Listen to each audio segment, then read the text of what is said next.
Good Sunday morning. I'm Jaden Jefferson, and welcome to this week's Community Talk. I'm now joined by Lucas County Commissioner Anita Lopez, who you may also remember as Lucas County's auditor. So thanks for joining me. Thank you. So first, talk to me about why you wanted to be Lucas County Commissioner, because obviously the seat opened up after Tina Skeldon-Wozniak announced her retirement. So what made you want to jump into becoming a commissioner?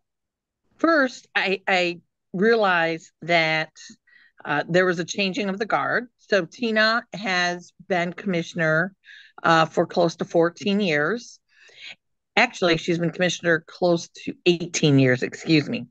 And I started a couple years later as the auditor.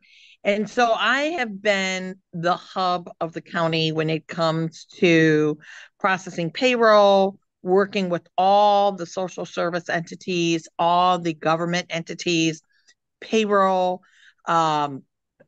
any payment that goes from the county contracts, everything goes through my office.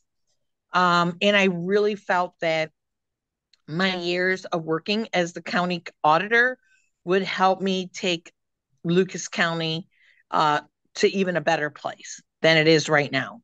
And so you've only been a county commissioner for about a month now. And so what have been some things that you just jumped right into? So first and foremost is doing a listening and learn.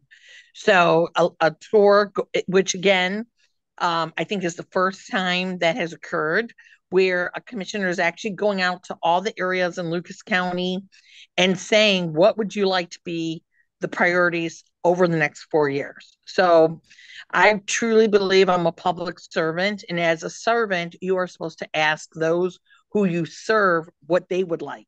I have my vision, and I know the economy is very important. We have such changing factors that are happening right now with the automotive industry, with the lack of hiring and workforce challenges. So in order to keep Lucas County growing and fiscally strong, we need to work on those two areas.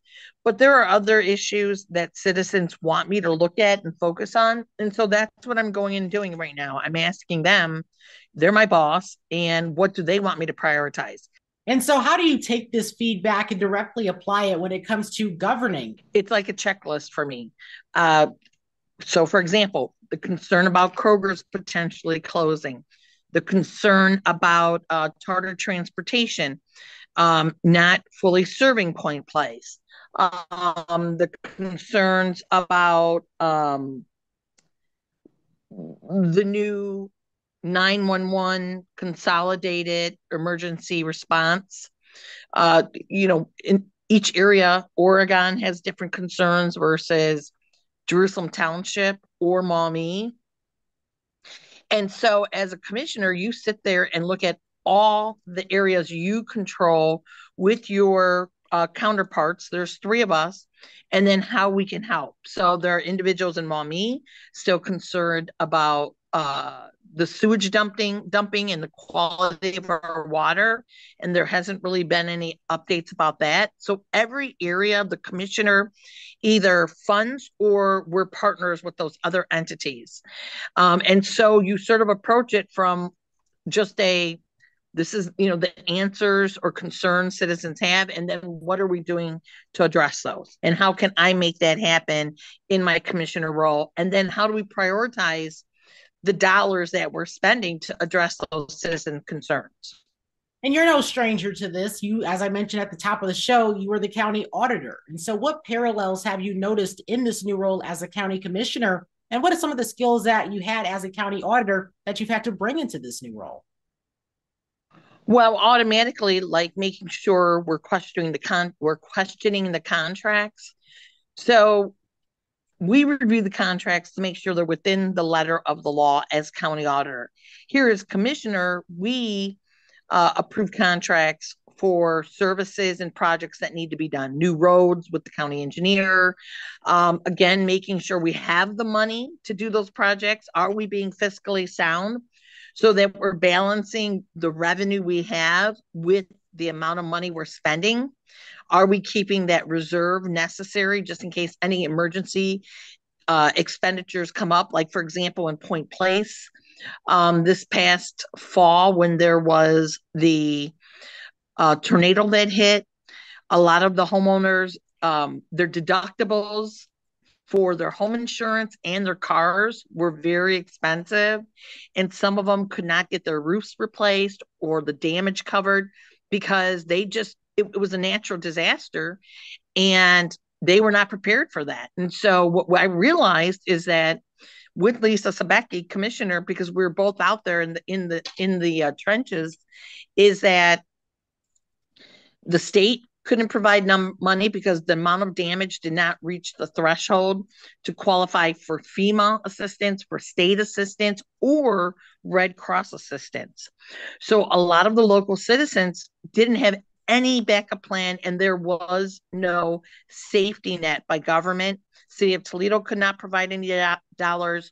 So that's one thing for sure, Lisa and Sabecki, I realize we have to have money set aside for these natural disasters that are happening, unexpected flooding. Again, what we need to keep a reserve for those type of situations. So that's something we're working on. Are there any other things that you've come into this role and realized need some updating?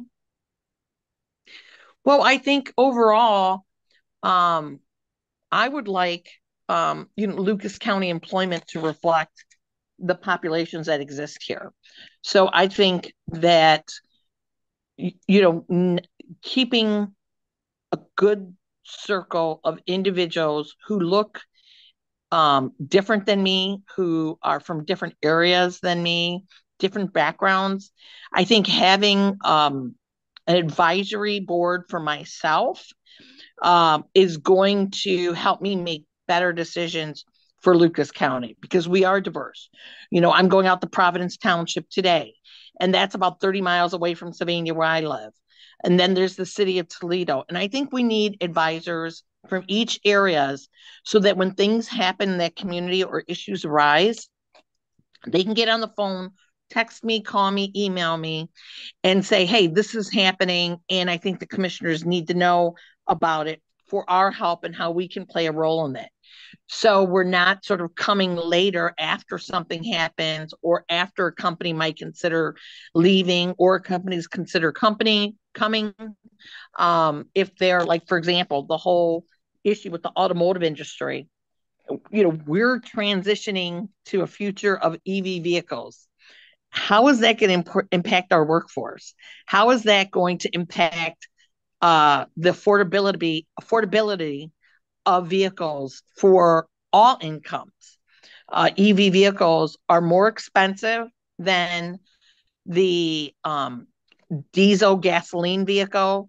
So we have to figure out how are we going to make sure that's a smooth transition, and being on the ground in the grassroots to be part of that so it doesn't hurt our economy locally. So that's something that is really on. I'm hearing a lot of concerns about that. And obviously the recent changes at our UAW plants where workers are being moved to other locations outside of Lucas County and how that's going to impact us financially. And there are two projects that started before you joined the Board of Commissioners, the construction of a new jail and shelter for LC4. So with what knowledge you have about both of these projects, are they still on track? They are on track. Again, I'm always looking to make sure with construction projects, today's costs that we quote today are always changing. And this is like a 2-year project, 3-year project for some of these needed facilities.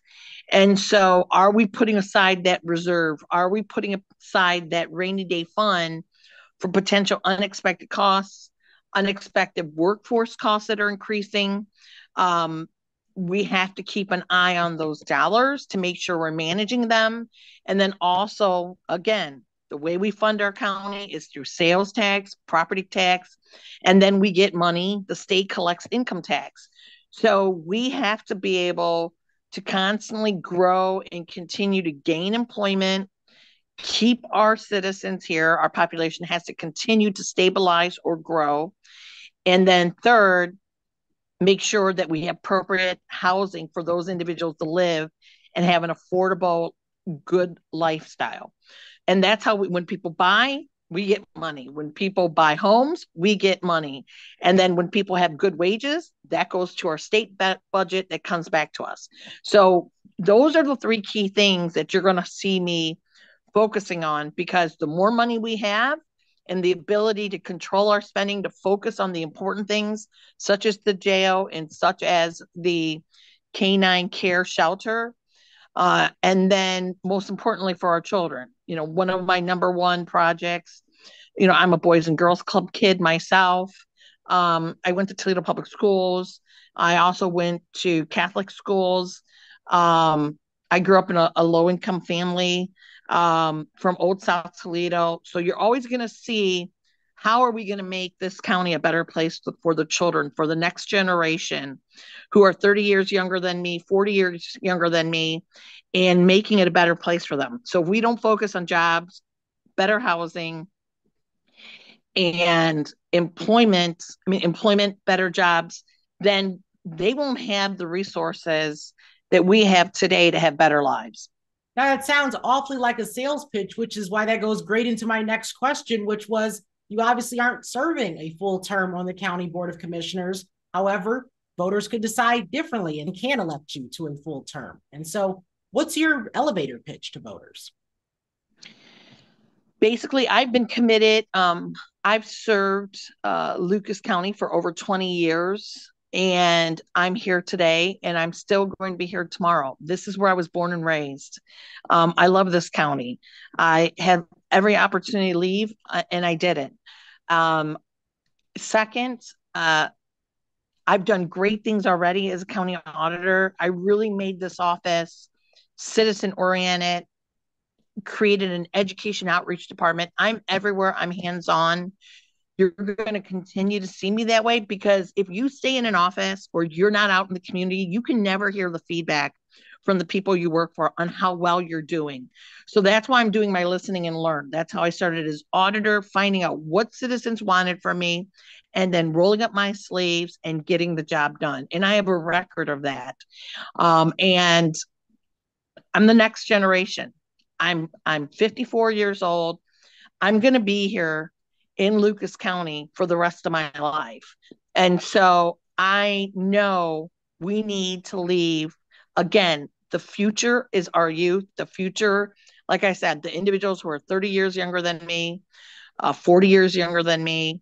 I want to work the next 15 years of my life making sure Lucas County is stronger. I'm not going anywhere. And I hope the county feels that they can trust me as a trustworthy and dedicated public servant for them. And that primary election is March 19th. Lucas County Commissioner Anita Lopez, thanks so much for joining me. Thank you so much.